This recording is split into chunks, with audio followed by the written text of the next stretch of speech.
for the NFL Indianapolis Colts to come in and go through a training camp. But, I mean, the baseball fields are beautiful. They had a regional championship in the Little League path to the World Series. They had that here over the weekend. It's obviously a big soccer complex, too. It really is spectacular. I have to tell you, it's 400-plus acres of gorgeous sports availability for fans. And, Matt, the thing that really struck me today is that the Browns are now becoming one of those teams that, as they say in the business, travels well. Yeah, okay? There were tons of Browns fans here today, and we're in the middle of Indiana. I mean, we're in Hickory. No, we're in Westfield, but I mean, we're in the middle of Indiana, and there were tons of Browns fans today, and they say, hey, I live in Kentucky, or I came down from another state. I came over from Tennessee to see the Browns, and I think the fascination with this team is, starting to catch on everywhere. Oh, it's growing by leaps and bounds, and we saw a lot of interaction post-practice between the fans and the players, as well as Coach Freddie Kitchens. He spent a good bit of time signing autographs and greeting fans on his way back to the locker room. So the Browns definitely felt the love. There were a couple Browns backers chapters out here, but getting back to the on-field part of things, I think a good day's worth of work for both sides of the ball. Myles Garrett shows what makes him so special, and Baker Mayfield was able to lead this offense down the field against the Colts' number 1 D. Yeah, they were, and that's a good defense too. I mean, that is a good defense. I mean, with that linebacker in the middle, Darius Leonard, and I know Jabal Sheard is out, but I mean, they have a good secondary. The Ohio State player Malik Hooker's back there. Our own guy Pierre Desir is out there. Good to see him hooking on in the NFL. But I mean, they're a good defense. This was a heck of a story last year. This team, Indianapolis, started out 1-5. Very understandable, Matt, if you remember. I mean, Josh McDaniels left them at the altar, waiting to become their head coach. He stepped away at the last moment. Frank Reich was hustled in. They got off to a rough start, but, man, they won 9 out of 10 at the end of the year. Got into the playoffs, won a game before they bowed out against Kansas City. And, they've got a problem, though, here right now. I mean, they don't have Andrew Luck, and he's not going to be here for the entire preseason. He has a calf and a high ankle situation that they just can't seem to get right, and that's a killer for them. I mean, we've seen them without Luck, and they're very, very beatable. With Luck, they win. They beat you. So, but back to us. I thought the Browns looked great. The thing that really struck me today is the Browns did whatever they wanted to do. If they wanted to run the ball, they ran the ball. If they want to throw the ball, they threw the ball. They want to throw it long, they did that. And I give a lot of credit to the offensive line because I know a lot of people have been focusing in on the interior, especially that right guard spot.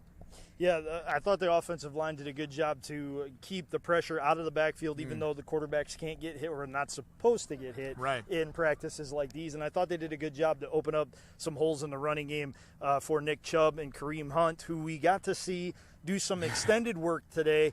And, all the off-field concerns aside, when he steps between the white lines, you kind of hold your breath because you think something special might happen. And it will happen. The only concerns are the off-the-field concerns, which are big concerns. There's no doubt about it.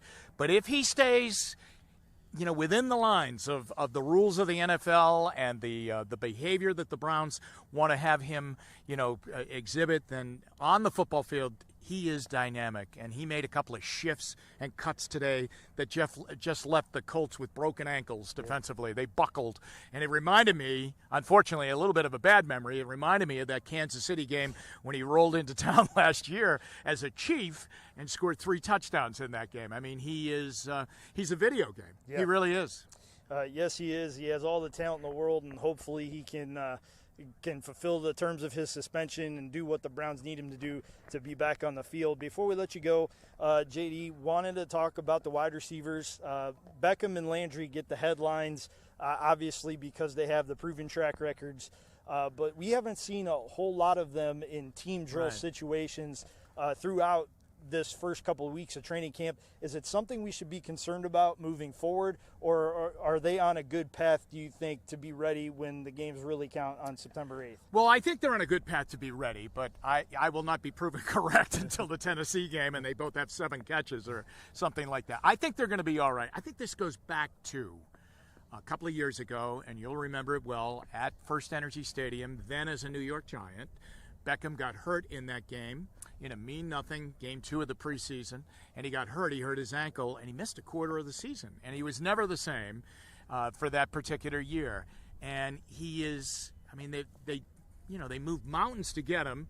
And I think that, Matt, they want to make sure that he's okay. So as long as he knows the offense, and really at the beginning of this week, in fact, well, the only day the Browns were out in Berea on Monday, I thought he looked good, and he was making plays, and he was doing the one-handed thing. And I think Landry is fine. I just think this is all precautionary. And I don't know how much you're going to see them on Saturday, but I do believe you'll see them the following week in Tampa, the third preseason game.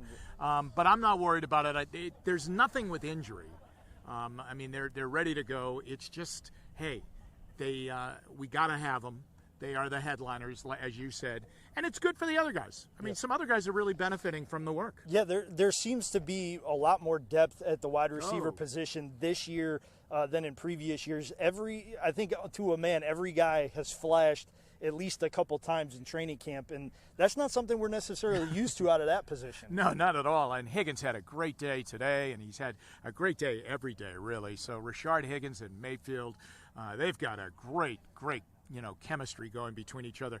There's a guy, though, that I noticed today, and I noticed him in camp and definitely last Thursday in the preseason game. He's number 83, DJ Montgomery, and he made a big catch down the in front of the Browns bench in the game against the Redskins for like a 35-yard gain. Right, he tightrope walked right along the edge, and he made a play, and then he caught a touchdown pass from David Blau. The long pass was from Blau too. And today he was spectacular. He really was. And wow, I mean, there's a guy that you go, where did he come from? And he gets extra reps now because Landry and Beckham are not practicing, and Callaway's not practicing, and that's a big thing now. Callaway's not getting the reps. So it's guys like, Ishmael Hyman, Jalen Strong, DJ Montgomery.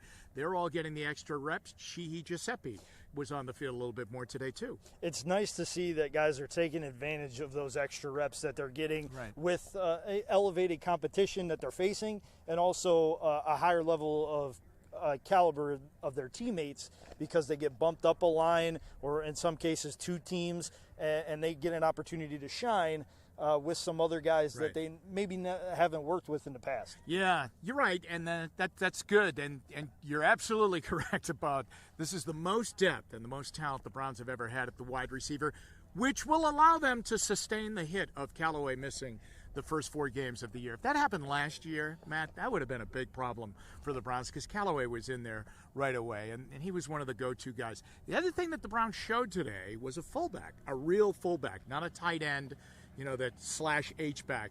It's a hybrid type of player. It was Joe Carriage over from Green Bay, and he's in the backfield, and that's interesting to see. I mean, he's a card-carrying member of the fullback union, and that union is getting thin these days around the NFL. That's a lost position right now in the NFL. But I guess if you need a fullback, you go to Green Bay and you get him. John Kuhn was there, and now you get this kid. I'm interested to see him, go out there, because, I mean, that's a roster spot. Okay, yep. And in the past, they had Orson Charles do it, and Charles could double as a tight end. I don't think Carriage could double as a tight end. I think he's truly a fullback, but he laid some people out here today. Yeah, and when you're putting guys like Nick Chubb and Kareem Hunt behind his lead blocks, good things tend to happen. Yeah, I agree with you, yeah, and that was very noticeable today. Some people say, does Chubb need a fullback? He's so powerful. Is a fullback, in the way for him? I just think that's why you're probably going to see him get heavy reps right now, to see if the running backs, and Chubb being the main guy, if they can get in sync with a fullback.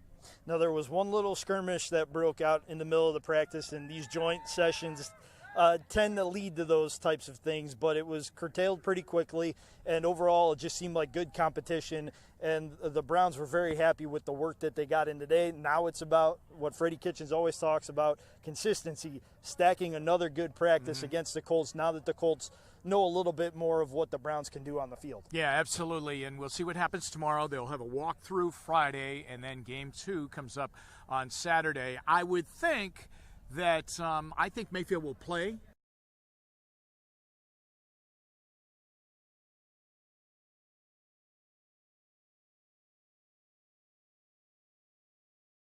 A lot of play once again, because they liked what they saw. They felt he got into a rhythm against the Redskins, and so they're in between on that decision. Do we keep 3?